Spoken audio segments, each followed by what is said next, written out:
Welcome to the Buddhist Mahavir's Facebook page and a very good and warm welcome here from Kuala Lumpur's Buddhist Mahavir's Facebook page. We are going live this evening after a long time actually. I think it's since December was the last time we went live on Facebook. As you know, we are now currently opening up Buddhist Mahavira for live on the site Dhamma sharings, and that is why we have cut back a little bit on the online Dhamma sharings here on our Facebook page. But all the same, we will still be conducting this online live Dhamma sharings as and when the speakers are available. And this evening, we will carry on with the Dhammapada series that is being conducted by Bhante Katagoda Pesala. Now today we will be discussing the verses 11 and 12 of chapter 1 of the Dhammapada. I would now like to invite Bhante Pesala to the screen and to the studio. Good evening, Bhante. Welcome to Buddhist Mahavir's Facebook Good page. evening. Good evening, and welcome you all. Welcome, yeah. So let me read Bhante's profile for those of you who are not familiar with Bhante Pesala. Bhante K. Pesala is from Sri Lanka and presently lives at the Labununu Rawa Forest Monastery at Anuradhapura. At present, he is the resident monk in the monastery and was ordained in the year 2017 and also received his high ordination in the year 2020. From the day of his ordination, he has been learning the Dhamma and the Vinaya according to the Theravada tradition under the guidance of Venerable Makandavala Sudassana Thero and Venerable Makandavala Nandaratana Thero, as well as Venerable Kotamale Kumarakas Thero. At the same time, as a monk, while progressing on the path to Nibbana, as per the teachings of the Supreme Buddha, he is continuing the sharing of the Dhamma for both local and international communities under the Dhammadutta program conducted by the Labunuru Kanda Forest Monastery for the well-being of humanity. So, without much ado, I would now like to invite Bhante to start this evening's Dhamma sharing, entitled the Dhammapada, Chapter 1, verses 11 and 12. Bhante?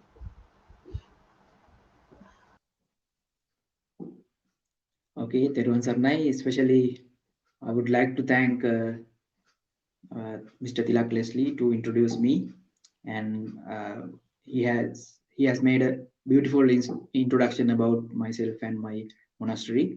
So I would like to again thank him for providing this noble opportunity to share the teachings of the Buddha to the world. So and he explained about our uh, topic today. So before we begin, let's worship our great teacher, the Supreme Buddha. All together with me, everyone, just worship the Buddha. Namo tassa bhagavato arahato samma sambuddhassa. Namo tassa bhagavato arahato samma sambuddhassa. Namo tassa bhagavato arahato samma sambuddhassa. Buddham dhammam sangham namassami. May my homage to the Blessed One, the Worthy One, the Enlightened One. Sadhu, sadhu, sadhu. So today, as the introduction explained, we are going to talk about 11th and 12th verses of the first Vagga of Dhammapada. So if I recite them in Pali, it is like this. Asare sare matino sare chasara dassino te sarang nadhi gacchanti miccha sankappa gochara sarancha sarato nyatva asarancha asarato te sarang adhigachanti samma sankappa gocarati.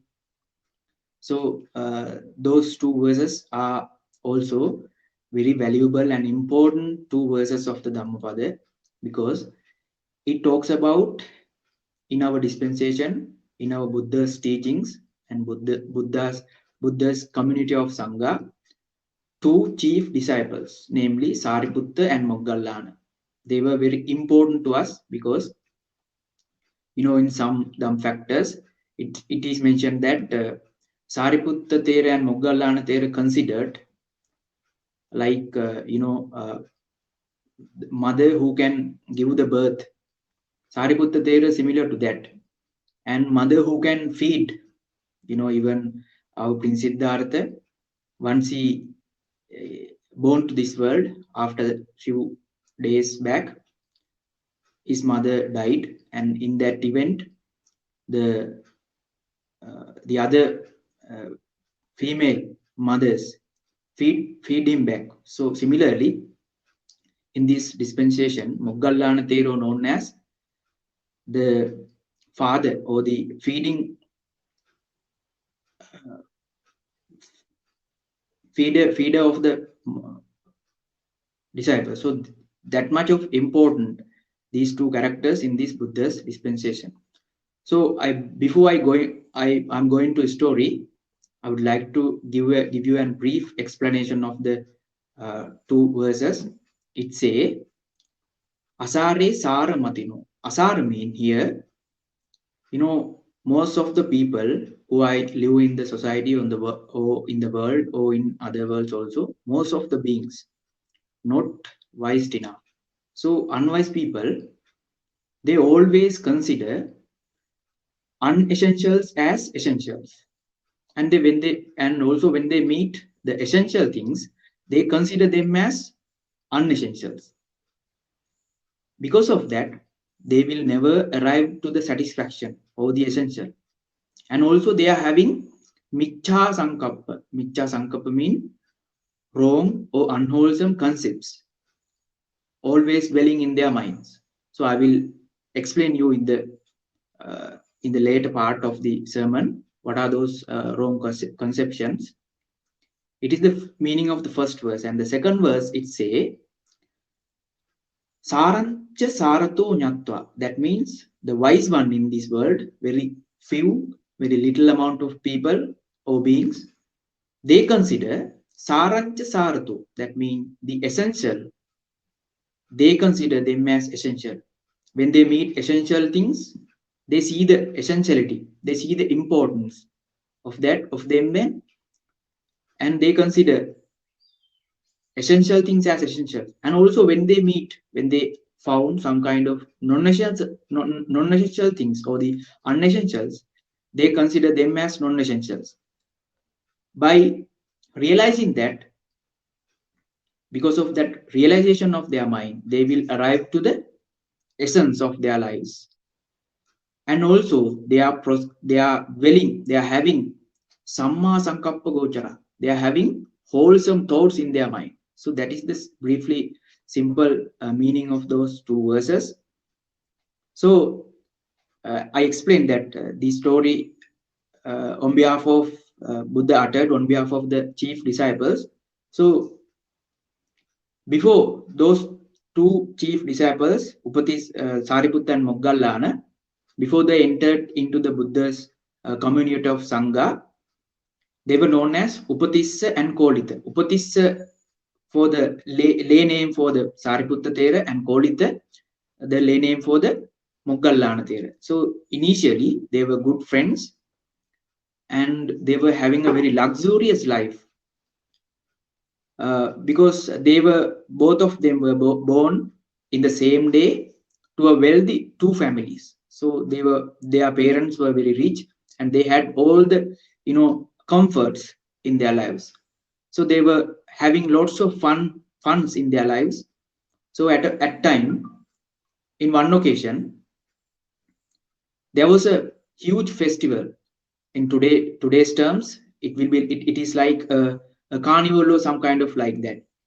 And they were attending and they were so much having fun and enjoyments, but not like the previous days.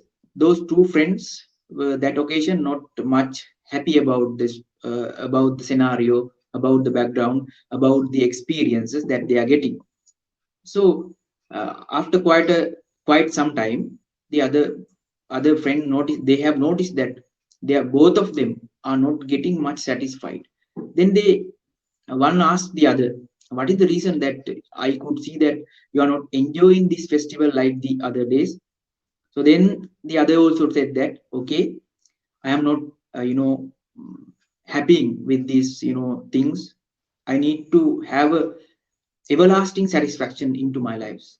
So we need to find some, you know, uh, some spiritual guidance, because during that time, though people were much rich, still they had that background. During the Buddha's time, during those era, lots of religious teachers were there. In the Buddha's time, there were 6 religious teachers. So they had a mindset that, by having lots of physical things, we cannot find the complete satisfaction. So they have the tendency that they had the tendency to go for a spiritual journey. So that mindset already had those people. So because of that, those two friends tried to find a good teacher. Then they luckily found a teacher named uh, Sanjay. He was named as Paribrajaka, mean he's a kind of a ascetic, and he went to him, and he had taught something, but still they were unable to find the complete satisfaction. Before meeting him, they were circle around whole throughout the India to find a good teacher, and they had lots of discussions, lots of debates, and none of them were able to make them fully satisfied. So that's why ultimately they had to come to the Sanjay. So the Sanjay, uh, ascetic, he also taught some kind of teachings, and after some time, that also not fulfilled the aspirations of those two friends. And what happened after that? Two friends decides to go away from him and find another teacher. Then luckily, uh, they decided, and they luckily met the Thera named Asaji. During when that moment, Venerable Asaji Thera, he is the first he is one of the first 5 disciples of the Buddha. You may have heard the term Panchavagya Bhikkhu. In this Buddha's dispensation, the first 5 monks are there are first 5 monks. They were achieved the first fruitions of the Buddha's dispensation. They were the first one who have realized the teachings of the Buddha, and one of them was Thero Assaji. So this Assaji Thera luckily met by the Upatissa. So in the first glance, in the first moment, when the Upatissa meet with the uh, Thero Assaji, he had the impression that something is unique with this monk, because the way he walk, the way he perform, uh, something peculiar. So he followed that Assaji Thera, and not like hurriedly, like when we are going to the Dhamma teacher, we shouldn't be hurry, because we should let some time for that teacher to be rest, and have a uh, comfortable environment. So because of that, he was waiting and he was observing the behavior of the Asajitera. During that time, Asajitera, he was performing alms begging round, and he had enough food from the town where he was begging, doing the alms round. So he left the village and he reached to the jungle, and if he saw the suitable place for taking the foods. So that time, this Upatissa went up to him, and even before hearing the Dhamma, he had done the duties of the student, because he performed the duties of the student like the good student. He provided necessary requirement, like as a ascetic, he was having a kind of a seating, kind of a seating arrangement, and he offered that seatings to the Astajitera. Then Astajitera sat on that seating arrangement comfortably, and after taking the food, let the Asajitero to have some time, and after that, when the suitable convenience environment arise, he worshipped the Asajitero again and asked the Dhamma. That means he asked, your performing, your way of working, your way of behaving, your posture, your color of your skin is very beautiful and attractive. I could see there is something special within you. So then he asked, what kind of Dhamma you profess? Who is your teacher? He, Upadisha asking so many questions. Then the Asajitera said, I am the disciple of the great sage, namely Supreme Buddha. So I am newly ordained as a monk, under his guidance. So I don't know much about to express, about to preach about Dhamma, but I know very few things. He said the beautiful. This verse is one of the best and important another verse of this Buddha's dispensation. That's why I am saying that, because if you can grab the meaning of this verse, you can become even stream enterer, or you can enter to the Buddha's dispensation as a stream enterer, or the Sotapanna. Sotapanna means Sota means the stream of Dhamma, Apanna means you have arrived. So that is the meaning. That is that much of important this verse is also verse having. So if I say the verse, it is said, the Asajitera said to him that Yo Dhamma Hetu Pabha Tesang Hetung Tathagato Ah Tesanchayo Nirodho Evangvadi Mahasamam. The meaning of that, Ye Dhamma Hetu Pabha. The Dhamma which is arrived with causes and conditions. Here, the meaning of the Dhamma mean, we can say the teachings in Buddhism, teachings known as Dhamma, and also in deeper sense,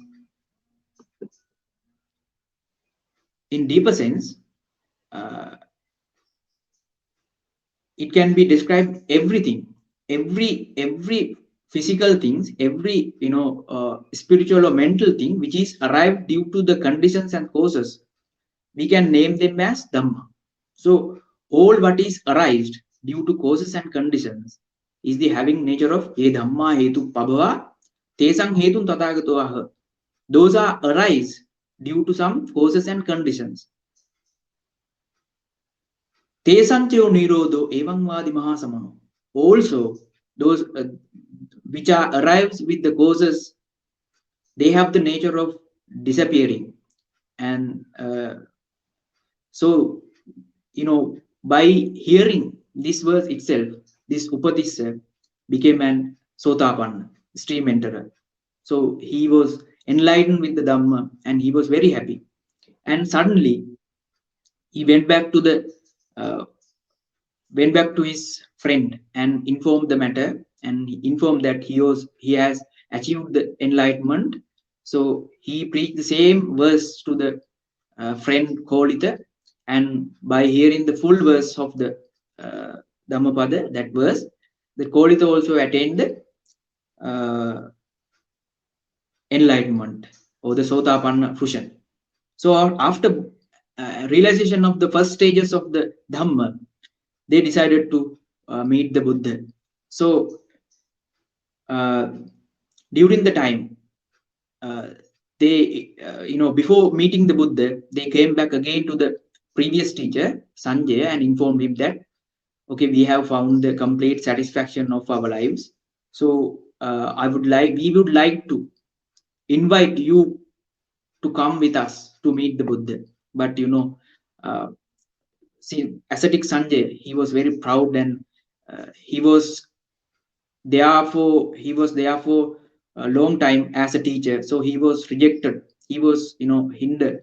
He rejected to become again become a student of the Buddha. He rejected because he was a teacher. It was a it was shame that if he become a student again of the Buddha. So that's why he rejected. He decided to be a teacher without being a student of the Buddha. So that time, two friends decided to leave him away and reach to the Buddha. So eventually, those two friends came to the Buddha, and on the arrival, Buddha has make them given them the ordination, and they became monks. And especially Upatissa, friend Upatissa, he became as the Sariputta Thera, and he got the arahantship or the complete enlightenment after fortnight or the after 2 weeks back. And Muggallan Thera, he achieved the enlightenment after 1 week. So thereby those two disciples became the left and right foremost disciples of the Buddha. And after they becoming the chief disciples of the Buddha, one day monks were discussing about these two chief disciples, and at that time they were talking about these ascetic Sanjay. Uh, these two students continuously request from the ascetic Sanjay to meet the Buddha, but because of his defilements in his mind, like the pride, he was unable to meet the Buddha. So that was the small story of the story behind these two verses. And if I further explain the uh, meaning of the verses, I said, like asare saramatino, asara mean, as I explained, those are non-essential. Saramatino, sara mean the essentials. And the unwise people, most of the people who are living in this world, they are unwise. So they don't know what is good and what is bad. They mostly prefer to select the bad instead of selecting the good one. So even people are like to even the Buddhist who are following Buddhism, they are following Buddhism just to gain spiritualist, not spiritualistic gains, but to like they like to more, especially in my country Sri Lanka, people are offering dana, and they think by offering dana only they will be getting the complete satisfaction. That is a wrong understanding. So uh, that therefore, as Buddhist, we have to identify, we have to recognize what is the essential and what is the non-essential. So then uh, we can arrive to the essential. And the three basic characteristics of the essential, people who are following, who are wishing to have essentials, they are having three basic concepts it mentioned in these verses. Like I said, those who are unwise, they are mostly having michha sankappa. Michha mean the unwholesome, wrong concepts, namely kama, vyapada, vihinsa. Kama mean they always try to indulge, try to find, try to find sensual desires, sensual pleasures. They try to please senses always. That is called kama sankappa. Concepts of sensuality. And the second concept is Vyapada Sankappa. Vyapada mean the anger, ill will. That kind of concepts always, their mind is deluded, and their mind defiled with anger and ill will. So they don't try to eradicate them. So that is the nature of the unwise people. And third types of concepts, they mostly having avihinsa, vihinsa sankappa. Vihinsa mean like they always try to harm others. The nature of the unwise people, they always when they talk, even by talking they try to hurt others. And when they do some kind of actions, while doing actions also they try to harm others. And also when they uh, think something in their mind, in that mind also they are having cruel, unkind, hurting, that kind of unwholesome thoughts they are having. So that is the nature of the unwise people.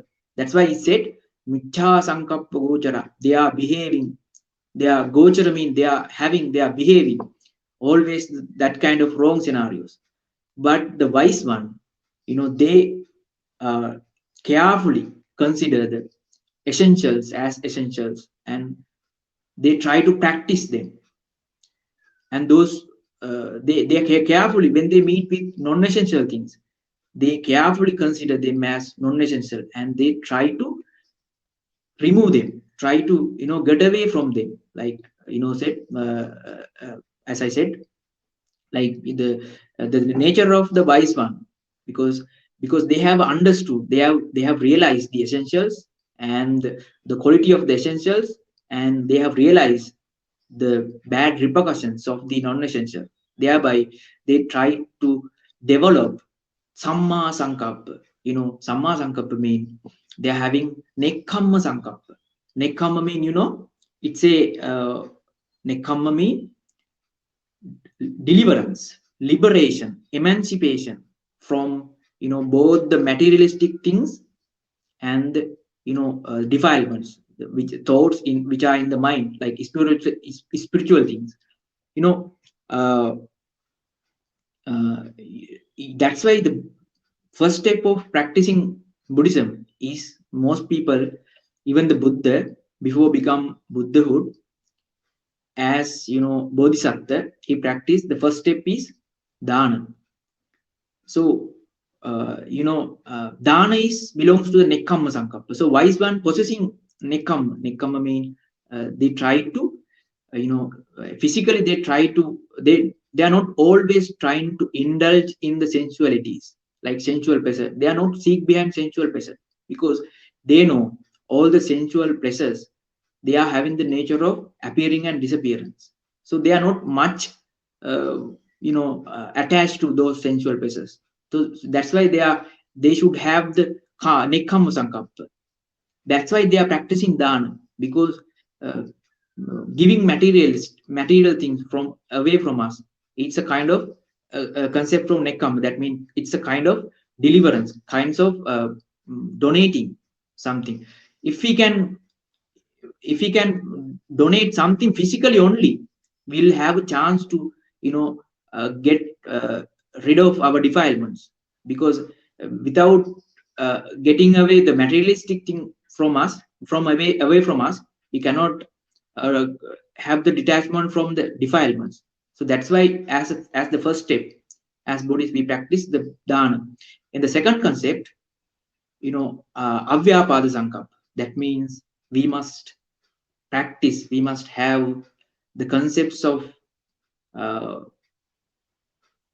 loving kindness. The most people known as the metta. Metta means spreading loving kindness.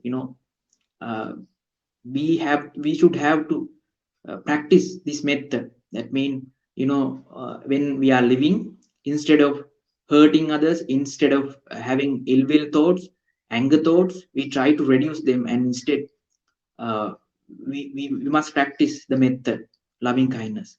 Thereby we can gain the happiness easily, because at the time when you have the met the kinds of thoughts in your mind, it will be really pleasing you. The moment you having that thought, that kind of good thoughts, you will be pleased, like uh, and uh, and the third concepts are known as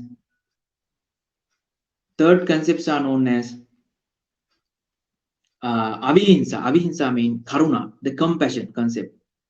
The nature of the people who are having uh, karuna, or the uh, compassion, their nature is, they always try to help others. When they talk, they try to help others. When they think, they're thinking to help others. And also when they're doing kind of physical activities, in there also they try to help others. In these three ways they try to help others. That's the way they will arrive to the essence. That's why it say sarancha sarato nyatva asarancha asarato te sarang adhigachanti. Because of that, good behavior, wholesome mindset, they will eventually arrive to the essence of the word. So the essence means here the enlightenment.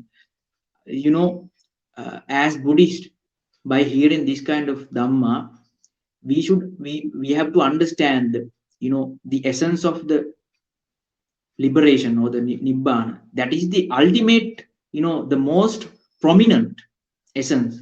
So it is the target we must have as Buddhist. So just imagine, you may nowadays, at present, you may not have any much problem, but just imagine recently what has going on the Turkey. People are suffering a lot, you know, even within a few seconds, you know, people are, you know, stuck under the rubbles, and their lives were, you know, you know, they had to spend, like, you know, people spend 3 to 5 days without food, and eventually they had to die. So many people, more than 20,000. So that thing will come to that thing may come to me, you, at any time. We cannot say. So that is the nature of this samsaric journey. So that's why the Buddha appeared to this world, and he shown us the way of the, you know, liberation, the path of liberation. That's why as Buddhist we practice dana, and especially we must have the interest to the sila, samadhi, and prajna. The speciality of this Buddhism is, you know, the other teachings also they are practicing bhavana, and they also practicing samadhi. You know, after some time they will get the samadhi, but when they stop the bhavana, the samadhi will fade away.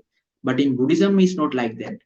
If you know how to do, how to observe five precepts with right understanding, you know how to gain the samadhi. Then when you gain the samadhi with sila, with morality, you will you the samadhi or the concentration that you get will not fade away. Eventually you will get the panya. Then you can understand completely. When you have the panya, you can realize you are the wise one. Then you can understand the, you know, essentials as essentials, and non-essentials as non-essentials. So when you understand, then you will automatically begin to have the wholesome concepts, as I explained. The concept of nekama. Concept of nekama mean nekama, I said, like liberation. Try to find liberation, try to find emancipation, you know, try to help others, kindness, metta. That kind of good thoughts will appear on your mind because of your good understanding.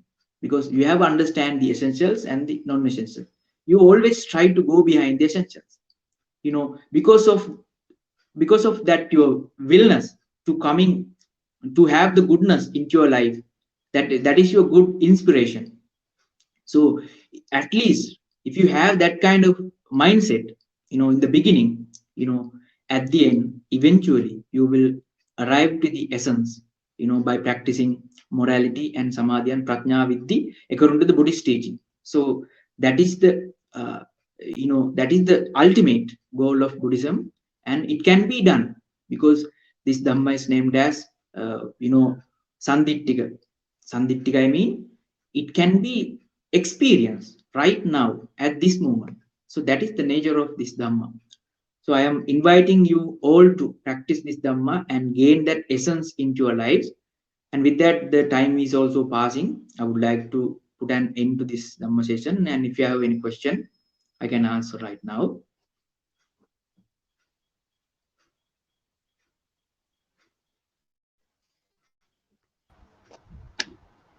Thank you, Bhante. Thank you for explaining verses 11 and 12 of Dhammapada. At the moment, I don't see any questions from the audience. Um, yeah, there are no questions, Bhante. So I guess we can end this evening's Dhamma sharing. And can we please conduct the Anumodana, Bhante? Yeah. Especially, I would like to, you know, Sabbadanan, Dhammadanam, Jinati. That means, you know, the gift of Dhamma is excels every other dana. So we have gained lots of merits. So I would like to share these merits, especially to the organizing staff, especially including Mr. Tilak and other people who are back, who are behind the stage in the Buddhist Mahavihara, and also those who have sponsored for today's Dhamma talk. Uh, Everyone and those who attend to this Dhamma talk, each and everyone may receive these merits, and may these merits be a cause, be a condition for them to have a good life in this life, in this world, and also when they passed away, they will have the good life in the future lives as well. And they get the Kalyana Mittas, those who are teaching the Buddha's teaching, and ultimately they may able to attain the supreme bliss of Nibbana at the end. So with that, I would like to end of this Dhamma sermon. Uh, I will bless you with the one of the famous verse. So that is, please listen and take the blessings. Abhivadana silissa nichang vaddha pachaino chattaru dhamma vaddhanti ayuvanno sukhang balang ආයුආරෝග්‍ය සම්පatti සග්ග සම්පatti මේවච අතෝ නිබ්බාන සම්පatti ඉමිනාතේ සමිජ්ජතු.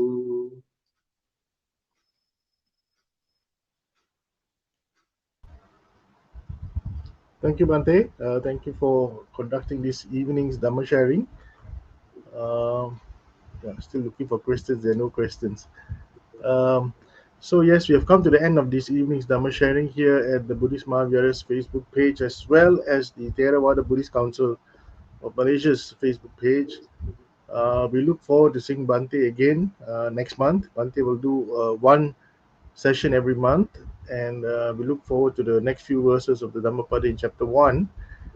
So with that, on behalf of the Committee of Management and the monks of the Buddhist Mahavihara, let me take this opportunity to thank Bhante for your time and preparation for this evening's Dhamma sharing. To our sponsors also, thank you so much for ensuring that we're able to maintain and continue with our online Dhamma sharings.